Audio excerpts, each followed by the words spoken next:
Темата на днешния урок е компютърна система, компоненти, характеристики, класификация. Ще се запознаем с компютърната система и основните технически характеристики на нейните компоненти. Компютри се произвеждат на много места по света от много производители. Независимо от производителя обаче, широко разпространените персонални компютри имат една и съща принципна схема на организация, показана на фигура 1. Както се вижда на принципната схема, компютърната система е сложно устройство, съставено от много компоненти.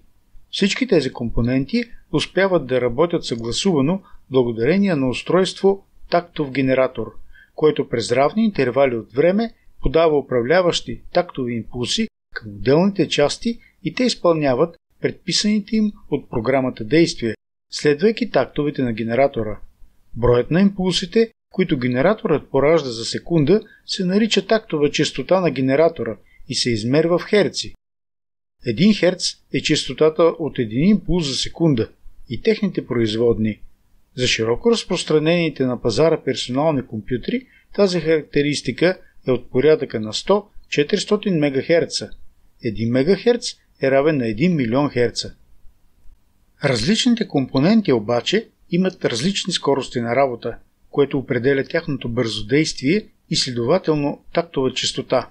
Заради тази тяхна различна тактова честота се налага честотата на тактовия генератор да бъде увеличавана или намалявана, за да се осигури нормалната им съвместна работа в компютърната система.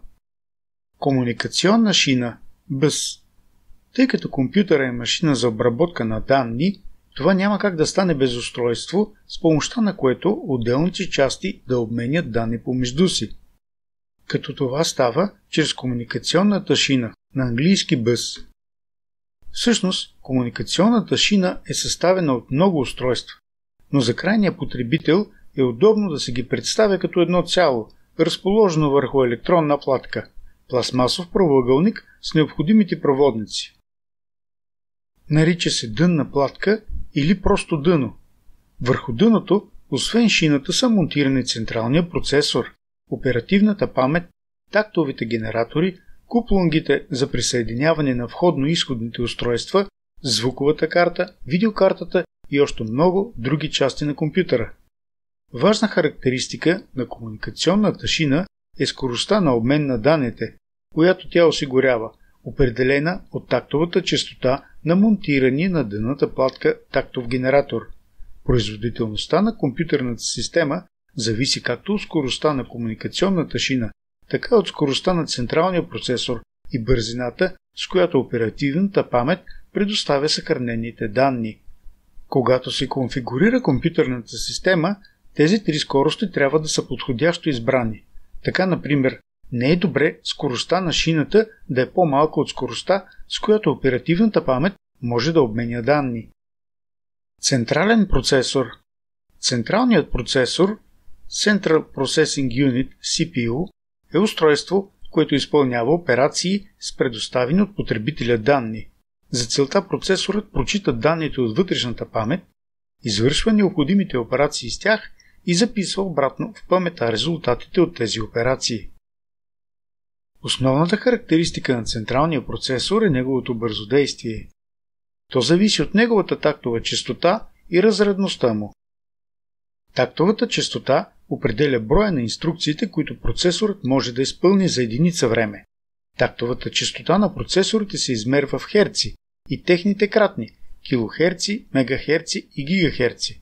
Например, тактовата честота 100 МГц означава, че за една секунда се извършват 100 милиона елементарни процесорни операции. Разредността означава количеството информация в битове, която процесорът може да приеме или предаде на един такт. Най-разпространени в момента са компютрите с 32 битови и 64 битови процесори. Компютърна памет. Компютърната памет може да бъде класифицирана по различни признаци, което ще направим малко по-късно. А сега нека обърнем внимание на показаната в схемата оперативна памет. RAM – Random Access Memory – памет със свободен достъп. В оперативната памет се съхранява програмата, която представлява по същността си инструкции за централния процесор и данните, необходими за нейното изпълнение. Основните характеристики на оперативната памет са нейния обем и скоростта, с която приема и предава данни. Ще отбележим, че компютърната памет е енергозависима и след изключване на компютъра тя губи своята информация. Кеш памет. Кеш memory. Една от възможностите да се увеличи бързодействието на компютърната система е използването от процесора на кеш паметта. Тази памет съхранява често използвани данни и достъпът до нея е по-бърз от достъпа до оперативната памет. Кеш паметта от първо ниво е вградена в процесора, докато от второ ниво може и да бъде в модул извън него. В момента в компютърните системи могат да се използват до 4 нива на кеш, когато това е необходимо. Постоянна памет. ROM. Read Only Memory. Важна памет за компютърната система е постоянната памет, която се нарича така, защото е памет само за четене. Тя е необходима при стартирането на компютъра, за да заработят всички компоненти в него заедно. Затова в нея е вграден програмен код, наричан BIOS – Basic Input Output System, основна входно-изходна система. Още една задача на BIOS е да намери и стартира операционната система на компютъра. Твърд диск. Твърдият диск е важен елемент от компютърната система, тъй като той е енергонезависима памет, компютъра и информацията в него остава и след изключване на захранването. Използва се за разполагането на операционната система, както и за различни програми, които се инсталират в нея. Той може да съхранява и данни, документи, видео и аудио информация, снимки. Хард дисковете доскоро бяха само на магнитен принцип на записване и четене на информацията и се означаваха като HDD – Hard Disk Drive. Но след 2007 година масово започнаха да бъдат измествани от SSD – Solid State Drive – статично дисково устройство, които също са енергонезависима компютърна памет, основаваща се на технологията на флаш паметите. Класификацията на паметите, както вече видяхме, може да бъде основана на различни принципи. Външна и вътрешна памет. Външна памет, като например твърд диск, CD, DVD, SD карти, флаш памети и други. Трайно съхранява информацията дори извън кутията на компютъра и е енергонезависима. Вътрешна памет съхранява служебната информация, нужна за работата на компютъра, докато е включен. Според възможностите за презаписване, паметта бива памет само за четене, ROM, CD, DVD, памет за четене и запис, кеш памети, RAM, хард дискове, флашки и други. Други класификации на паметите може да извършим според носителите на информацията, според това дали те могат да бъдат преносими или не и така нататък. Входно-изходни периферни устройства. Това са устройствата, чрез които се въвежда или извежда информация от компютърната система. Можем да ги разделим на запомнящи устройства и устройства за диалог с потребителя. Запомнящите устройства, например, са твърдите дискове, CD, DVD, SD карти, флаш памети и други. Най-често използваните устройства за диалог с потребителя са екранът, клавиатурата и мишката, без които работата с компютъра е немислима. Други често използвани входно-изходни устройства са принтерите, скенерите, мултифункционалните устройства, включващи в себе си и факс, дори до цели копирни центрове.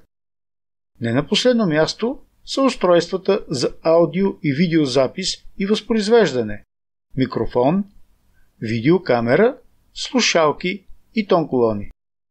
Управлението на входно-изходните устройства е сложно, защото са бавни и обикновено аналогови. За да се разтовари централния процесор, тяхното управление е възложено на специализирани процесори, наричани контролери. Тъй като са във формата на платки, разположени на дъното, ги наричат карти. Такива контролери са видеокартата, звуковата карта, мрежовата карта. За да работят заедно с конкретните входно-изходни устройства и операционната система, картите се нуждаят от програми, наричани драйвери. С това, за момента, можем да приключим описанието на компютърната система, като в бъдеще постоянно ще разширяваме нашите познания за нея. А сега ви предлагам да погледнем как изглеждат компонентите на компютърната система, различни модели и марки.